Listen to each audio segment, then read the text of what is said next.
समस्त आयोजकों, आए हुए सभी श्रद्धालुओं और सभी कलाकारों को मैं प्रणाम करता हूं और धन्यवाद देता हूं कि पशुत्व से मुक्त कराने वाली जो जीवन शैली है भगवान राम की रामायण, ये निश्चित है कि हमें पशुता से मुक्त करके मानवता की तरफ लाती है। तो पहली बात तो इसका चिंतन निश्चित है हमें दिमागी बीमारियों से बचाएगा, इसमें कोई संशय की बात नहीं है। आज दिल्ली, मुंबई, गुजरात हर जगह देखेंगे तो 90% लोगों को दिमाग की बीमारी का, बाइपोलर डिसऑर्डर का इलाज चल रहा है। इसका केवल एक कारण है कि रामायण नहीं है, अर्थात उनके जीवन में खुशी नहीं है। जहाँ राम नहीं है, जहाँ रामायण नहीं है, वहाँ खुशी हो ही नहीं सकती। तो पहली बात, भवानी शंकर वंदे श्रद्धा विश्वास रूपिणो, भगवान कुछ नहीं है, भगवान साक्षात श्रद्धा के द्वारा दिखाई देते हैं और विश्वास के द्वारा पहचाने जाते हैं। मैं पवन सुत्र परम पुत्र हनुमान जी का परम धन्यवाद देता हूँ। उनको उनके चरणों में मनोजवम मारुततुल्य वेगम जितेन्द्रियं बुद्धिमतां वरिष्ठम् वातात्मजं वानरयोधिमुख्यं श्रीरामदूतं चरणं प्रपद्ये। हनुमान जी प्रथम वो व्यक्ति थे जिन्होंने श्री राम जो एक मर्यादा पुरुषोत्तम थे, उन्होंने अपना हृदय फाड़ करके ये बताया है कि ये मनुष्य नहीं है, ये साक्षात नारायण है। ये बताने वाले अपने हनुमान जी को, मैं पवन पुत्र हनुमान जी को अंतरात्मा से प्रणाम करता हूँ, जिन्होंने राम का परिचय दिया कि ये अवध पुत्र और अयोध्या के पुत्र जनस्थिता के निवासिनस्तो, ये रघुवंशी राम नहीं है, ये साक्षात वैकुंठ अवतार साक्षात भगवान विष्णु है।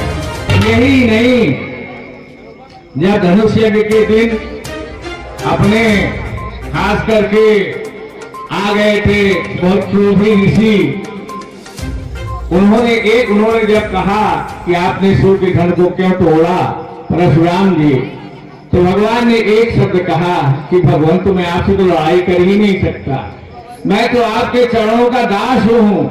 जब उन्होंने कहा और उन्होंने एक शब्द और कहा कि विप्र वंश की यह प्रभुताई, अभय हो ही जो तुम्हें गिराई।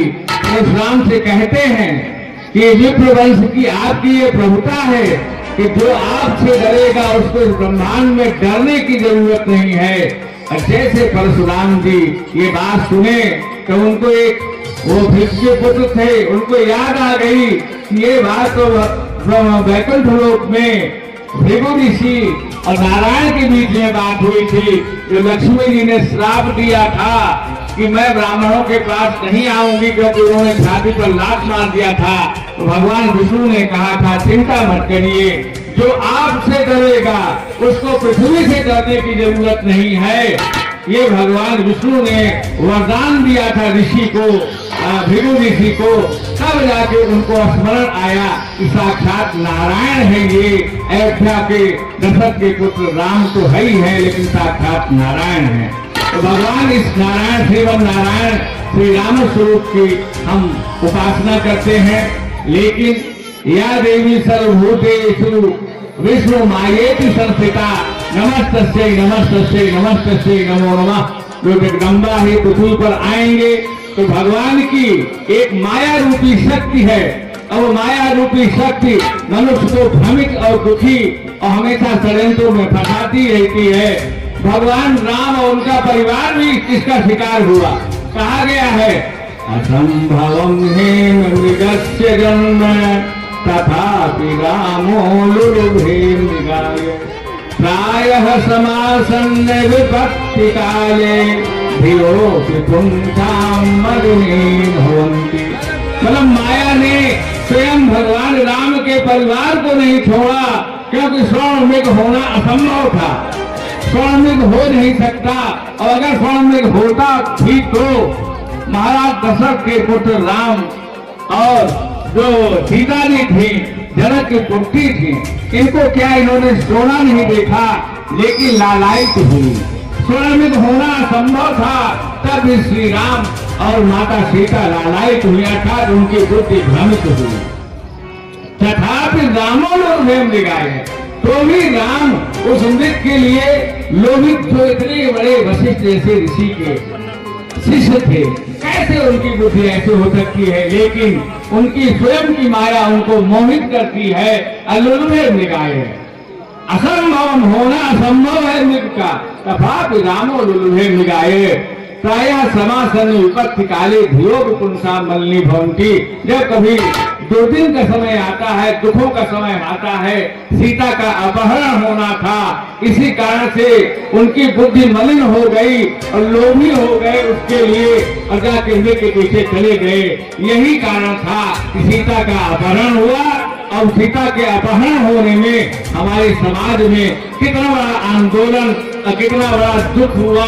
यद्यपि पापियों का तो नाश हुआ, लेकिन कितने भगवान राम और भगवान माता सीता कितने परेशानी से झेले, ये मात्र विष्णु माया का ही प्रभाव है। सबसे बड़ी बात ये है कि आज का जो ये मंचन है ये सामान्य नहीं है, ये भाई भाई को सिखाता है। कहा गया है आज खून के प्यासे सारा समाज हो रहा है। अमेरिका ले लीजिए, यूरोप ले लीजिए, हर जगह आपसी बंटवारे तू मैं श्वास पड़ता इतनी ज्यादा प्रभावी हो गई है। और भगवान कहते हैं कि मिला हूं जगत सहोदर भाता, अर्थात इस जगत में भाई से बड़ा कोई दूसरा सहोदर नहीं हो सकता। परिवार कैसे चलाया जाए, समाज को कैसे चलाया जाए, समाज को कैसे अपना माना जाए, समाज की बातों को कैसा ध्यान से देखा जाए।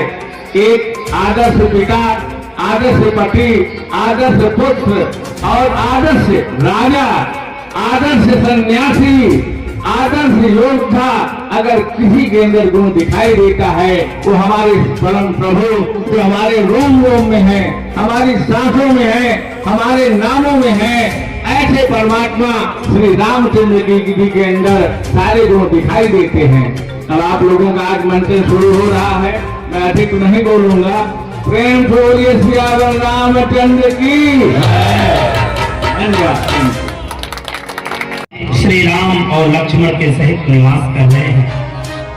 वहां जाकर गुरु सतानंद जी ने महर्षि विश्वामित्र जी को महाराज जनक जी का संदेश कर सुनाया।